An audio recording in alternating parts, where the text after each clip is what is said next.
Welcome to all of you to this session on economic survey. As everyone was waiting for the economic survey to release, and finally the document has been released and it has been put in the public domain. So first of all, why economic survey? What is the relevance of economic survey?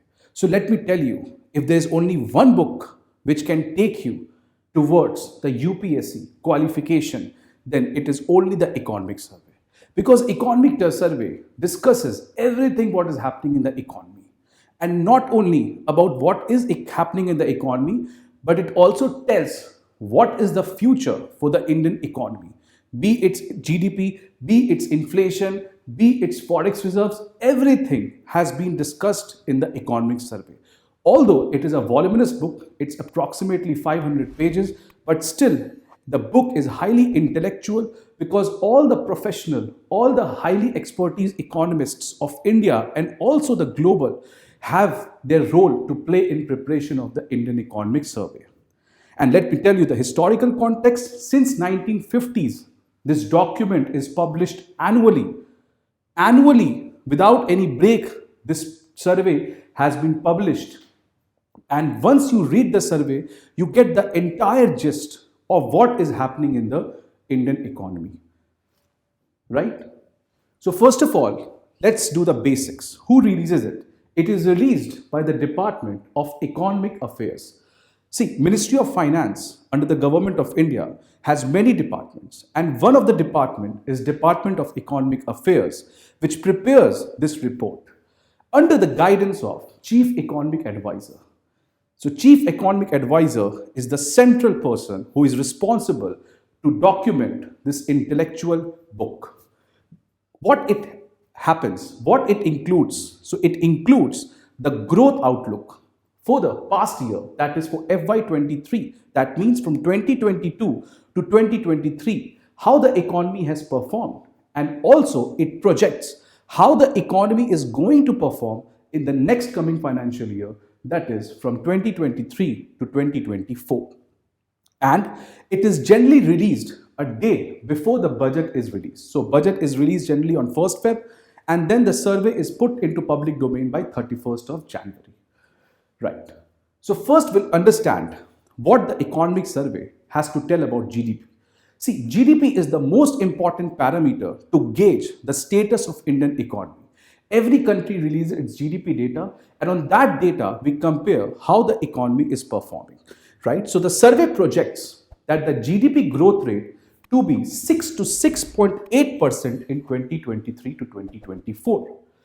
But there's a big disclaimer which the survey has put that this will depend upon the global political and economic situation. You know that if you analyze the world, the past 2 to 3 years has been a world where multiple events which no one has predicted has happened. Be it the geopolitical crisis of Russia-Ukraine war, be it the coming geo-economic crisis because of the black swan event pandemic. So all these situations has cumulatively acted as a big dent on the whole humanity. So the survey says that this whole GDP growth rate will depend upon how the future is with respect to political and economical development globally. But despite all of these things, see, 6% is not very much, right? India was already growing with 7-8%. It has been growing with that particular number in the past. But despite all the uncertainties, India will still manage to get a growth rate of 6 to 6.8%, and that is incredible. We'll see why. But the survey says that India will remain the fastest major growing economy in the world. Despite of all the odds, India will still be the leading nation in terms of the GDP growth. And lastly, the survey with respect to GDP summarizes the entire thing. It says that economy has nearly recouped what was lost. We'll see how. Renewed what had paused and re-energized what was slowing during the pandemic and since the conflict in Europe. Let me illustrate this whole summary by some figures. So you can see, first of all, the first figure tells you what is the GDP growth rate. So you can see in the FY20, that is from 2019 to 2020, the GDP was 3.7, and then came the pandemic and India entered along with other countries, into a period of recession where the economy declined or the contracted by 6.6%. In the history of when India got independent, only for 5 times our economy has contracted. And this happened during the 2020 to 2021. But after that, India bounced back. The GDP growth rate was 8.7%. And for this financial year, that is from 2022 to 2023, the GDP is predicted to be at 7%. And for the coming year, that is from 2023 to 2024, the GDP is estimated to grow at 6 to 6.8%. Now see, this diagram basically tells. So if we started from here, then came the pandemic, and in the pandemic, we declined. Our economy declined. But see then, in the next year, we are again back to where we started. That means India has recovered all the things which we have lost. So all the GDP which was lost during the pandemic, now India in the FY 2022 has recovered all that was lost. And in the next financial year, you can see that India is growing strongly despite all the odds. So the survey says, in short, that the GDP which declined during the pandemic and the recovery of that loss has completed. So that's a very good news which the survey tells. Now, what I was saying, that the world is facing a lot of crisis. And when the world is facing a lot of crisis, most of the global economies, be it the best advanced economies of the West, all are moving towards a recession. All are moving towards a slowdown. In every country, there's a huge uncertainty as to how their future will be. And in all these things, India is still emerging as a strong player. This you can see in this particular diagram. The United States is projected to grow at 1.6% and in the next year at 1%. You can see United Kingdom lowering to 0.3%. Then you can see China 4.4%. But see India at 6.1% and for 2022 6.8%. So you can analyze that India is the fastest major growing economy in the world. So we were discussing why India is going to be the fastest major growing economy in the world. So the survey tries to put out some basic substantial proof that why India will be the leading country in terms of GDP growth. So the first survey says that there is a huge rebound of private consumption. What do you mean by private consumption? So private consumption is basically a consumption which is made by people like you and me. What we do, we go, we buy car, we buy phones, we buy laptop, we go and eat food. So all these consumptions is the major strength of Indian economy. Let me tell you, India's GDP ka approximately 55 to 60% of our GDP growth rate comes from this private consumption. And this private consumption was declining. Because of pandemic, a lot of people were jobless. A lot of people whose salary was going to increase, it did not did. So in this context, the private consumption, which constitutes 55 to 60% of GDP, was in decline, but the survey says that it is now rebounding in a very strong manner. Second, the survey says that that India always used to give subsidies. India always used to give some freebies culture. There was a freebie culture which was promoted. But since 2 to 3 years, this government has focused in a very strong manner in terms of capital expenditure. Capital expenditure means construction of road, railways, highways, all those infrastructures which has a multiplier effect. Because if you construct a road, then the economy gains by double. But if you give freebies, if you give subsidies, there is no productivity which comes to the economy. So that is why the survey says that the quality of expenditure done by government is shifting more towards capex and less towards the freebies or the subsidies. And because of this huge push towards capital expenditure, the private players which were reluctant to invest in India, now they are feeling confident that yes, government is spending in the right manner. So let us also support the government. So because of the qualitative shift in terms of where and how the government is spending, the private persons are also coming into the picture and they are also investing. The third, near universal vaccination coverage. You know that India has the record number of vaccination in the shortest period of time, and because of that, the contact-based services. What do you mean by contact-based services? Like hospitality sector, hotels, tourism, spa. So this is again a very important sector for the Indian economy, right? And because in the pandemic, the tourism was shut, all the services which were based on human to human contact, were shut, but now because of the near universal vaccination coverage, the services industry is also growing at a very great pace. Fourth, the survey says that all those migrant workers, because of the lockdown, where they went back to the villages, now they have again came back to the urban cities. So all those construction sector where there was a huge shortfall of migrant workers, now it is not the case. Finally, very important thing, the survey says that there's no twin bill balance sheet problem. You know that since 2015 or in the 2015, India was facing this very big problem. What do you mean by no twin balance sheet? It basically says that the balance sheet of the corporate and the balance sheet of the public sector banks both are in a very poor state. Both are in a very poor state. Let me give you an example. For example, I am a company.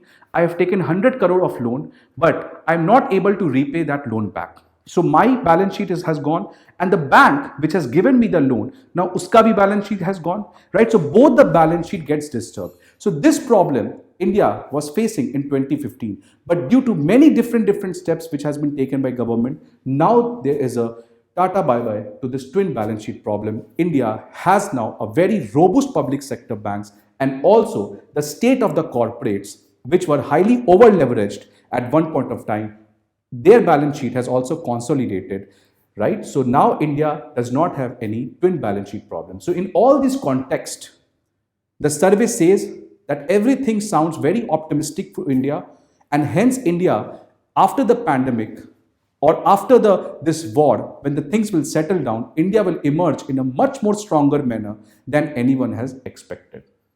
Now, inflation. Again, inflation is a very important parameter to gauge and understand how the economy is, because you know that inflation does not affect the rich. Inflation does not affect the rich. But what is inflation? Inflation basically is like a tax on the poor, because by inflation, most of the things becomes out of reach for the poor population. For example, if the prices of onion increases, how can a poor person afford that? So that is why inflation is again a very important parameter, and survey says that the RBI has projected the headline inflation at 6.8%. You already know that in terms of inflation, India has kept a tolerance limit. That is, in India, the inflation has to be from 2% to 6%. And if it is beyond 6%, then that means that inflation has failed, or inflation is not as per what the government wants to be. So, but because of the pandemic, when the supply chain was disrupted, because of the geopolitical uncertainty, because of Russia-Ukraine war, and the energy prices being shot up, in all these contexts, not only India, but globally every country is facing high level of inflation. You can see this graph. So this particular graph is for advanced economies. 7.2 is the average inflation which these countries are facing. You know that US and every country has a high level of inflation, and then similarly the developing countries also has a high level of inflation. But despite all these things, India was able to keep the inflation beyond a particular level. That means although it is more than 6%, but still it has not exceeded too much, as everyone was predicting that in India economy might even go to double digit. So although the inflation is beyond what the tolerance limit of 6% is, but still the inflation has not been out of reach. This is because, the survey says, this is because you know that in India, who is responsible to control the inflation? It is the primary responsibility of the RBI. And in RBI also there is a monetary policy committee which is constituted only for this purpose, that they have to control or they have to keep the level of inflation from 2 to 6%. So the work done by the RBI monetary committee was incredible, and hence the Indian inflation did not went out of reach. So you can see that this is a graph that how interest rates were increased. You know that when inflation rises, the interest rate has also to increase. Why? Because interest is what? Interest rate basically tells you at what cost you can borrow the money. So if the inflation is high, that means the supply of money exceeds than what is required. So in that case, generally the central bank increases the interest rate so that the cost of borrowing increases. So if the cost of borrowing increases, then less people will go and take the loans, and if the less people will go and take the loan, then the supply of the money will reduce, and hence the inflation will also come down. Right? To do that, RBI has been constantly, or RBI Monetary Policy Committee has been constantly increasing the interest rate. In terms of economy, we call it as a repo rate. right? So repo rate has been constantly increasing. So you can see in 8 April 2022, it was at 4%. And finally, in the last month, 7th December, last to last month, the interest rate or the repo rate has increased to 6.5%. And because of this calibrated increase, in a very step-by-step manner, our inflation has not crossed what other countries are facing. Because if you compare Sri Lanka, if you compare Pakistan, if you compare Turkey, all those countries are facing double digit of inflation. So in that context, our inflation is hovering around 7%, 8% at the max. Now, fiscal deficit, again, a very important parameter to gauge the status of economy. What do you mean by fiscal deficit? You know that what the government gets and what the government spends, there's a complete mismatch. So suppose government gets 100 and government has to spend 200. That means government is facing a deficit of 100 rupees.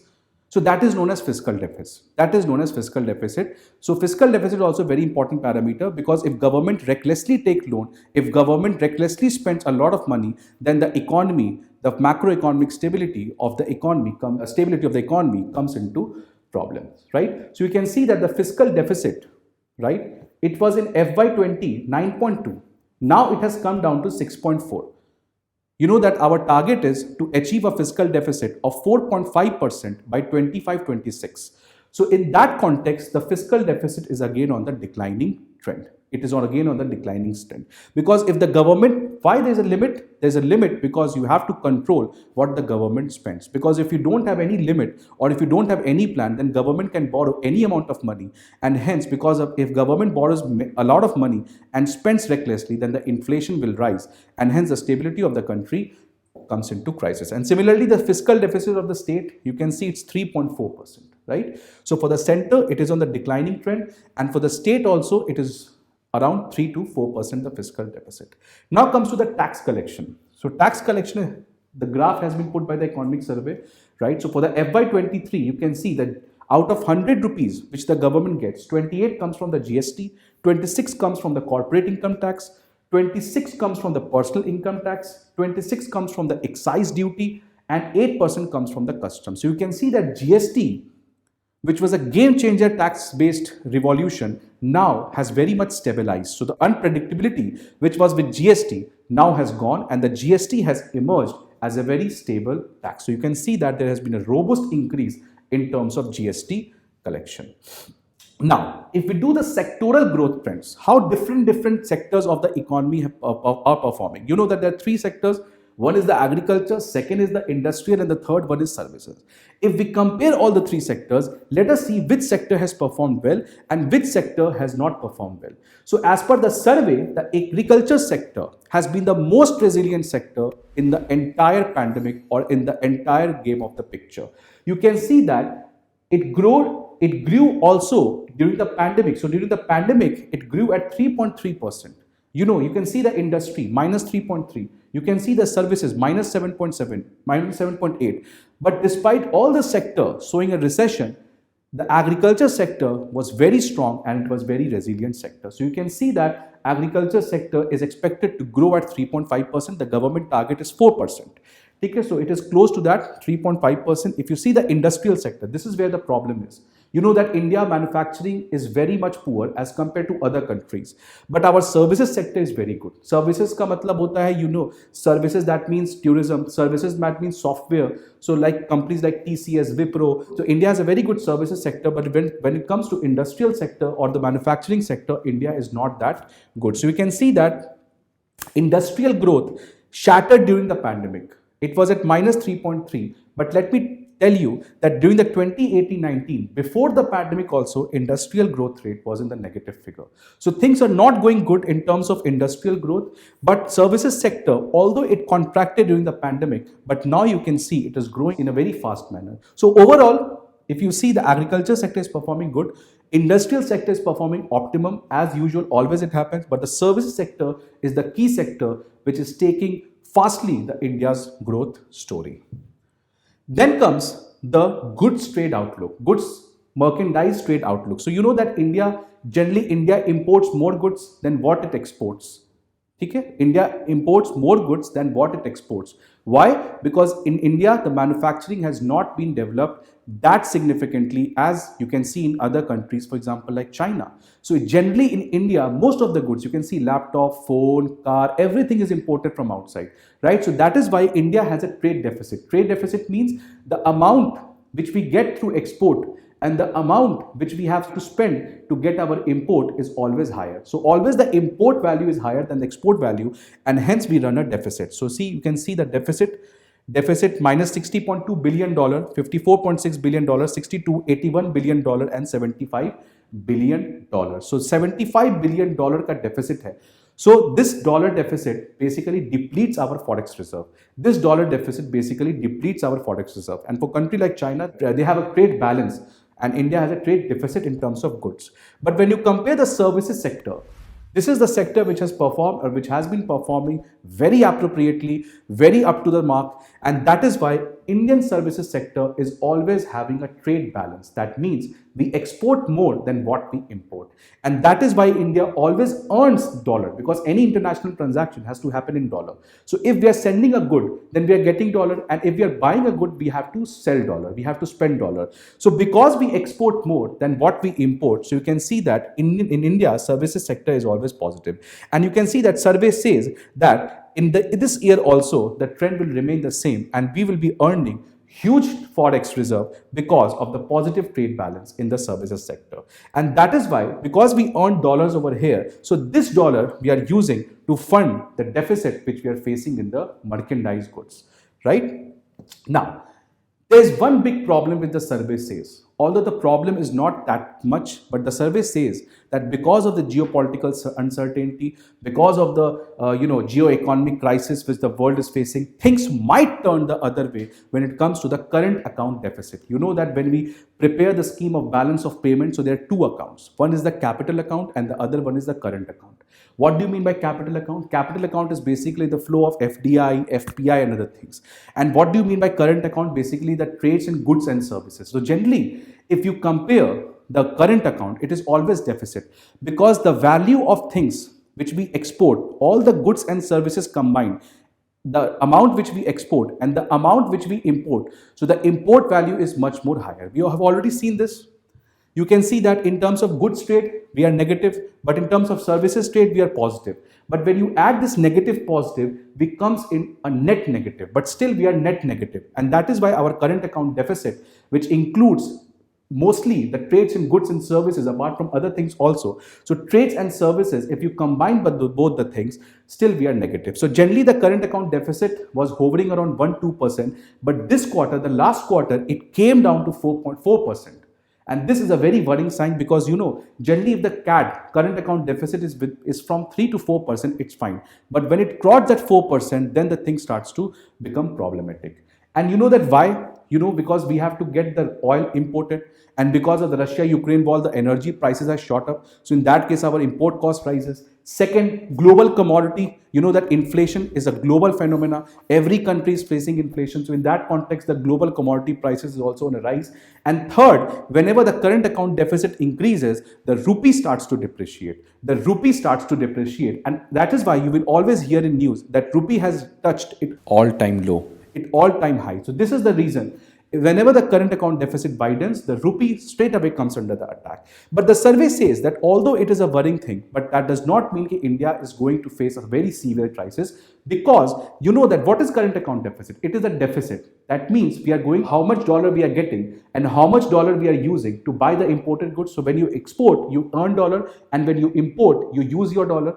Because of the deficit, we spend more dollar. But from where we will get that extra dollar? We will be getting that dollar from our forex reserves. India has a good forex reserve. So because India has a good forex reserves, then that is why despite the CAD, despite the current account deficit reaching to its all-time low, still because the forex is so good, that is why we are able, or we are confident that there will be not a big problem. So you can see that this graph basically tells you the forex reserve. So quarter 3 in the FY23, the forex is approximately $563 billion. So that's a huge number, right? So that is why India does not have a very big problem, because India can use the dollar reserves from here to fund its current account deficit.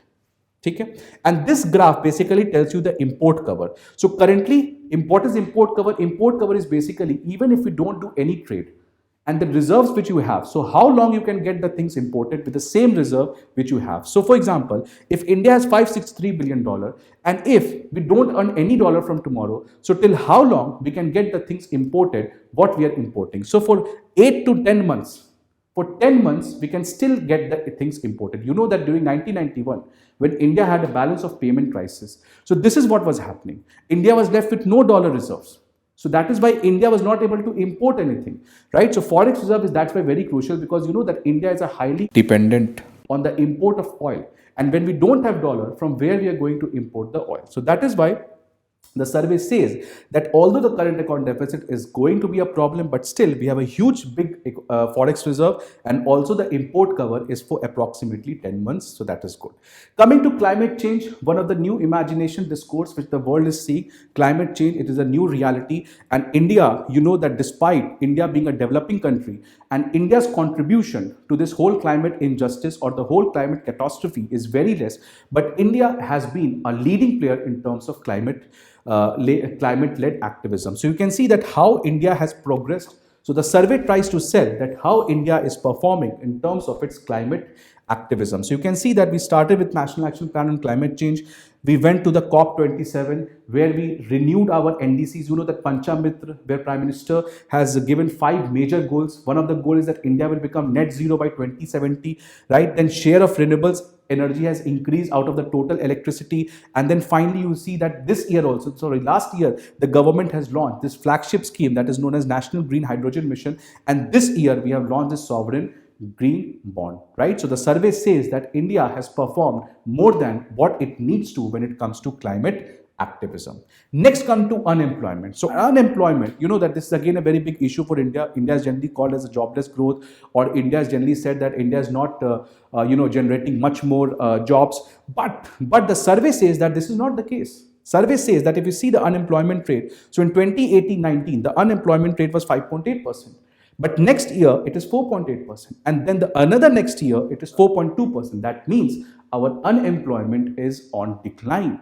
Our unemployment is on decline. Similarly, you know, labor force participation ratio. What do you mean by labor force participation ratio? It is that how many people are either in the job or plus how many people who are looking for job. Right? So that means how many people are participating in the economy. So that is also on rise. So you can see that 55.6% of the people were doing, then 56.8, and then 57.5. So overall, the survey says that although the unemployment, you know, shot up during the pandemic, now once the dust has settled, India's labor force participation and India's labor market has recovered what was before the pandemic. Finally, you know that social infrastructure is also very important. India being a welfare state, it is very crucial that the economic pie, if it increases, then it is redistributed among the poor people also. And going by that principle, ठीक है, सबका साथ सबका विकास, the government has allocated a huge fund towards the social infrastructure, and you can see that it was 25.2 lakh crore and now it has increased to 6 lakh crore. So that means that government is spending a huge amount of expenditure also on the social infrastructure. That means health, education, and other schemes. Finally, the survey concludes that you know that India is entering the period of Amrit Kal. It started last year, and by 2047, Indians have taken a pledge that we are going to be a developed economy. So in that context, the survey says that the fundamentals of Indian economy are sound as it enters the Amrit Kal, the 25-year journey towards the centenary as a modern independent nation.